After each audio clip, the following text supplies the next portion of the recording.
On this edition of Freedom Journal Iraq, the most advanced medical center in Iraq gets closer to opening its doors, and 2 airmen decide to serve more time in the U.S. Air Force while training Iraqi airmen. These stories and more on today's FJI. Hello, I'm Airman First Class Priscilla Christensen. Welcome to this edition of Freedom Journal Iraq. Security concerns are declining and property values have tripled in Iraq's second largest city. Petty Officer Patrick Dilley tells us how the return of stability in Basra has helped the country's most advanced medical center draw closer to completion.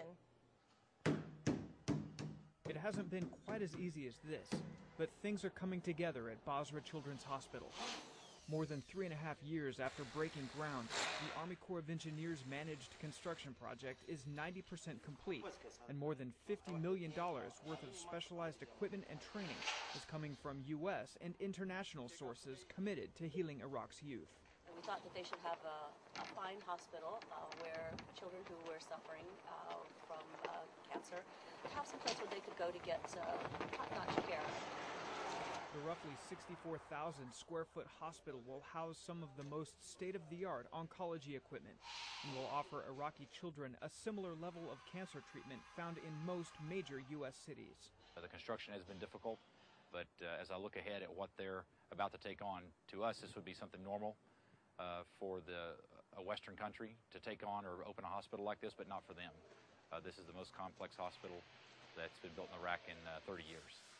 A donation of more than $20 million from the U.S. charity organization Project Hope purchased specialized cancer treatment equipment the contractors will install in rooms like this one after exterior construction is complete. Project Hope has also pledged $10 million toward medical training, but hiring enough doctors and support staff has proven somewhat difficult for hospital administrators.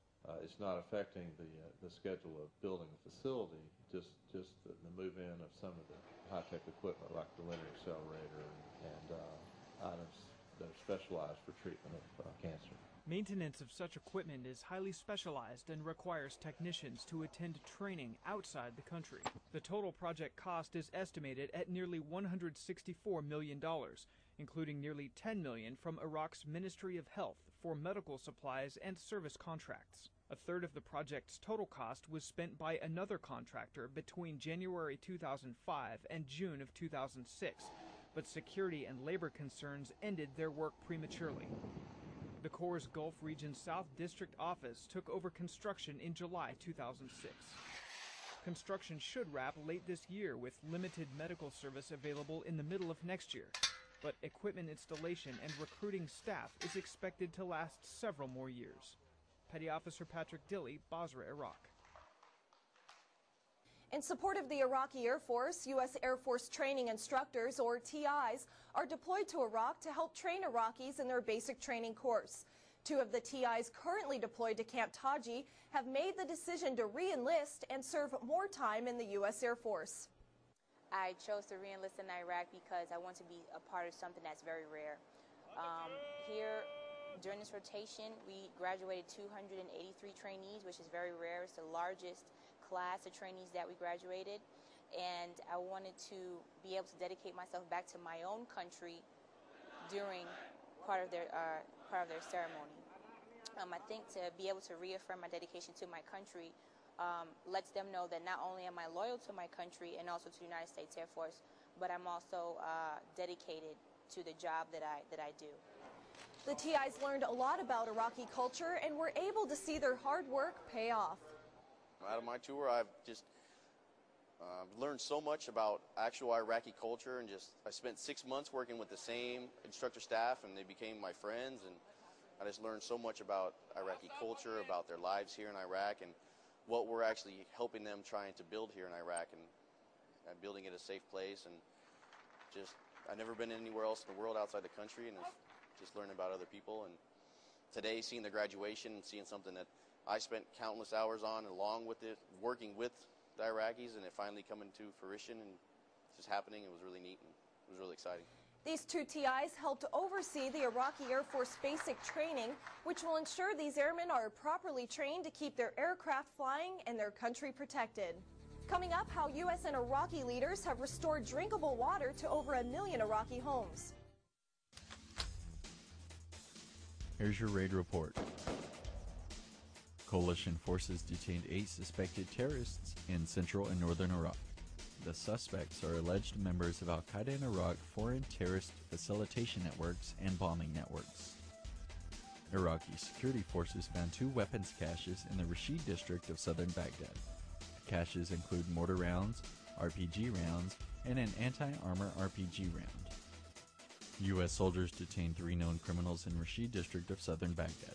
The soldiers detained the criminals during search operations and returned to a combat outpost with the suspects for questioning. Iraqi Army and U.S. soldiers discovered a large weapons cache near the border town of Amara.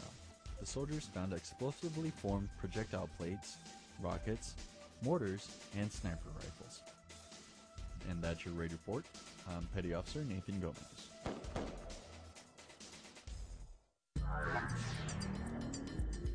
Here are the latest Operation Iraqi Freedom headlines.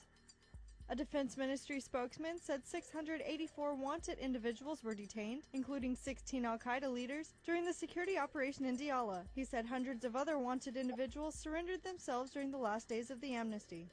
Iraq has the world's 3rd largest oil reservoir, but still imports 20% of its fuel. The Iraqi government and more than 24 companies are drafting plans to tap the reserves. More than 3 million Shia pilgrims trekked across Iraq to Karbala to celebrate the birthday of the revered Imam Mahdi. The Karbala police chief said the celebrations were successful thanks in part to the security provided. Iraqi police and U.S. military commanders in Anbar are confident the professionalism of the Iraqi police has come far enough along that there is not an immediate concern about an al-Qaeda resurgence. Those are your headlines from around the region. I'm Airman First Class Shaylin Jordan. Public works projects throughout Iraq are paying off. Specialist Michael Cox shows us how a renovated water treatment plant is providing clean water to more than 1 million Baghdad residents. Multinational Division Baghdad soldiers toured the Shark Dijla water plant in Adamiyah to get an assessment of how the facility is functioning. Brigadier General Robin Swan, 4th Infantry Division Deputy Commander for support, as well as the Iraqi media, were on hand for the tour. Well, what we did today was we conducted battlefield circulation with Brigadier General Swan from 4th Infantry Division. He wanted to come out and provide transportation and assets to the Provincial Council Chair for Essential Services. Essentially what we wanted to do was take the right group of people, to include Iraqi public affairs, out to the water treatment sites to show them the facilities, possibly for the first time. The Shark Dijla water pump and treatment station was built in the 1970s and refurbished in 2004. The station provides potable water to an estimated population of 1.5 million people in the Baghdad area. The Shark Dijla water treatment plant provides water, potable water, for North Adamiyah, as well as Shab, Ur, and some of Sadr City. Brigadier General Swan addressed the Iraqi media about the importance of the water plants in the Baghdad area and how the Iraqi government and coalition forces are working together to ensure that the citizens in Baghdad have potable water. All of the efforts that you're seeing today are efforts that have been planned, prepared, and are under execution by the government of Iraq, in particular the municipality of Baghdad and the Baghdad Water Authority. Our role with that is in partnership with the Baghdad Water Authority, with the Amanat, and with the Provincial Council to ensure that there is collaboration, and to the extent that coalition forces can assist, we're here willing and able to be able to provide that assistance.